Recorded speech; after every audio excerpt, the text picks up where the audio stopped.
When talking about how to create a successful company, one of the most important and oft-overlooked elements is the G, or governance side of ESG. Now, obviously, a focus on corporate governance is not a new thing, and perhaps that's why it's not really discussed as often as environmental and social factors.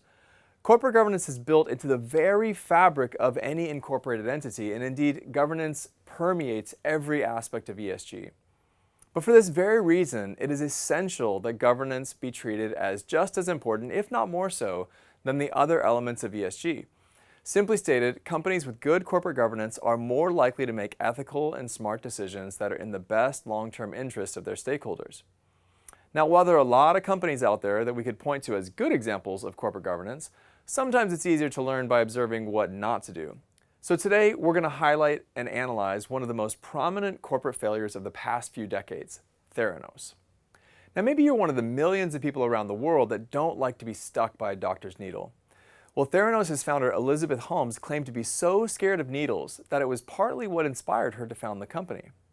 Now, in 2003, Ms. Holmes was only 19 years old. She was a freshman at Stanford University and decided to start a company that would develop a better and more affordable blood diagnostic testing solution.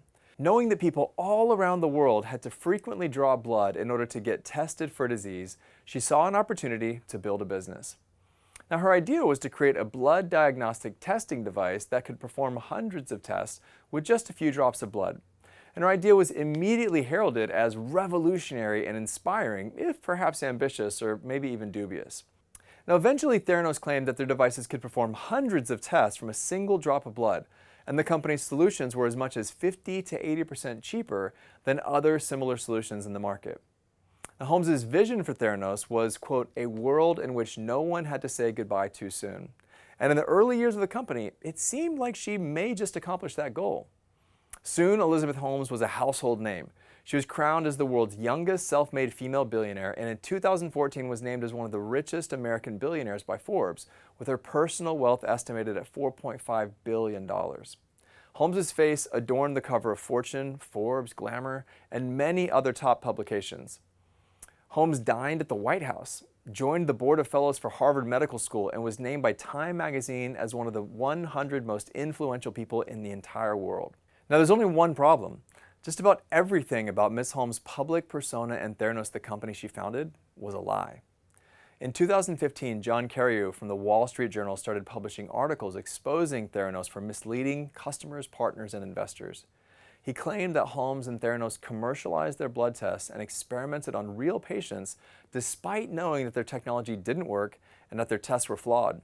In fact, Carreyrou uncovered the fact that Theranos' machines were so flawed that the company had to use Siemens machines to perform the tests that Theranos clients were paying for. Now, although there were many different sources of evidence and testimony uncovered by Carreyrou, he summarized the situation like this. People in the pathology community had always been extremely suspicious of Theranos' claims because they didn't think Theranos' solution was physically possible. And to put it simply, if you run hundreds of tests on a tiny amount of blood, you're going to run out of blood sooner than you can complete the tests.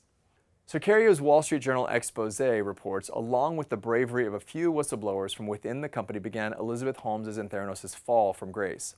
In March 2018, the U.S. SEC charged Theranos, Holmes, and former President Ramesh Sunny Balwani with raising more than $700 million from investors through an elaborate, years-long fraud in which they exaggerated or made false statements about the company's technology, business, and financial performance.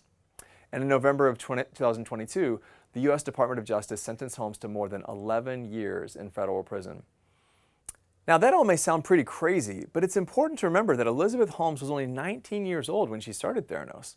And while I'm sure she was very bright and in many ways was seen as inspirational or a visionary in her younger years, the fact is that no individual can operate on their own in a corporate setting. Other people had to be involved, and many others had to be complicit.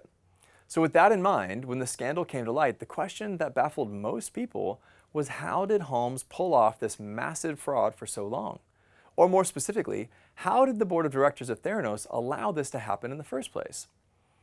Now, Elizabeth Holmes and many other key players at Theranos knew that their technology was not producing accurate and reliable results. And they knew that Theranos could not successfully compete with the established medical diagnostics companies in the market. So it's true that she and her core team kept not only the board, but also investors and the public in the dark. They used direct communications, marketing materials, statements to the media, financial statements, etc., to provide glowing but false representations about their machine's progress and capabilities. They stated publicly that multiple major pharmaceutical companies had comprehensively evaluated Theranos and had validated its technology, and that Theranos had a profitable revenue-generating business relationship with the U.S. Department of Defense. They even claimed that Theranos technology had been deployed to a military battlefield to treat wounded soldiers, despite the fact that the technology was never deployed anywhere, much less a battlefield. Holmes and her team also misrepresented the dire financial status of Theranos to both the board and potential investors. For example, Holmes represented to one investor in 2010 that the projected revenue for Theranos in 2011 was $223 million, when she knew that Theranos' revenue had dropped from $2.8 million in 2009 to less than $600,000 in 2011. Now, Holmes misrepresented to other investors that Theranos, which had zero revenue in 2012 and 2013, was projected to generate over $100 million in revenue in 2014 and reach nearly $1 billion in 2015. Now again, obviously puffery and exaggeration from a young founder is not unique to Theranos, but this wasn't exactly a startup anymore, having existed for more than a decade by this point. So again, I ask, where was the board amidst all of this deception, mismanagement, and fraud? Well, you might be thinking that maybe Ms. Holmes recruited a bunch of family or friends, normal people without any experience, to sit on her company board. Or maybe you're thinking that her board was full of yes men and women, pushovers who would be willing to rubber stamp and approve anything that Ms. Holmes and her leadership team asked of them. Well, you might be surprised to learn this wasn't the case at all. To put it simply, Theranos' board was a star-studded cast of influential figures in politics, military, and finance.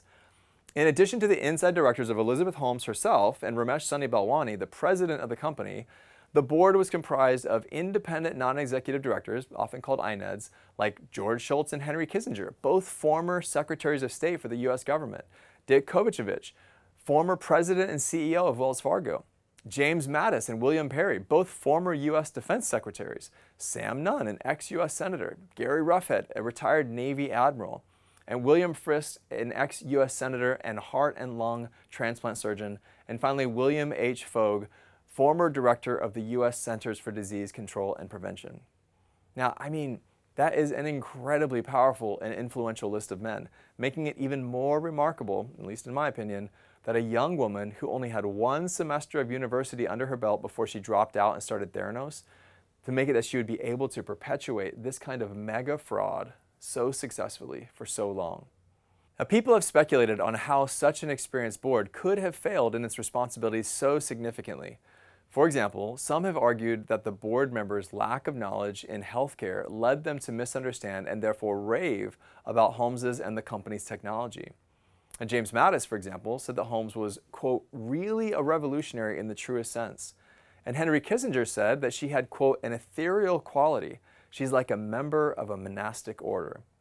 But in truth, it would appear that the board members had never really asked hard questions about Holmes, the business, or their technology.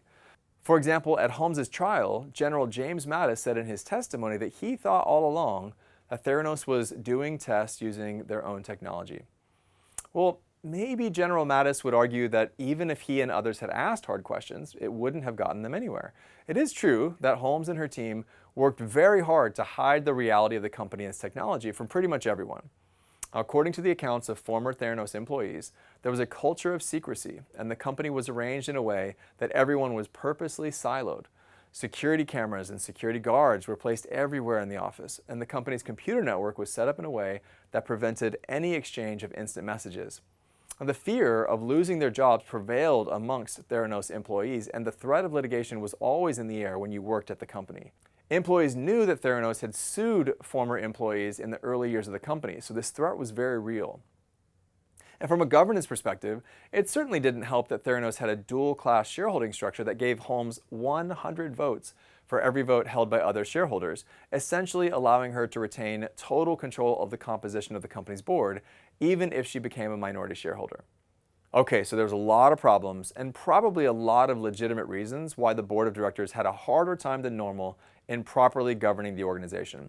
But even so, the Theranos scandal highlights once again the importance of good corporate governance to a company's sustainable growth and long-term success. It also raises questions about the proper selection of independent directors and the importance of board diversity in building a healthy governance structure. So what do you think? What do we learn from this sad tale of one of the century's most prominent founders and the fall of what was previously believed to be one of America's great young companies? How can we create governance structures that will avoid such pitfalls of deceit and greed in the future?